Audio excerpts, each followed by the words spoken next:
Can you use PayPal without your card? Today we are going to find out if we can use PayPal without the card. So as you guys can see, I'm at the PayPal's website. Now let me tell you two things.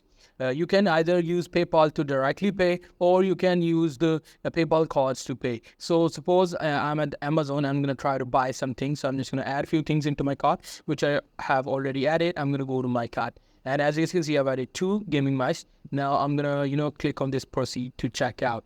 Now it should take me to the checkout page, and I'm just going to, click on this, use this address, and it will take me to the payment method. Now in the payment method, I cannot use PayPal just because there are only few companies that allow you to pay using PayPal. So there should be an option for PayPal, something like that.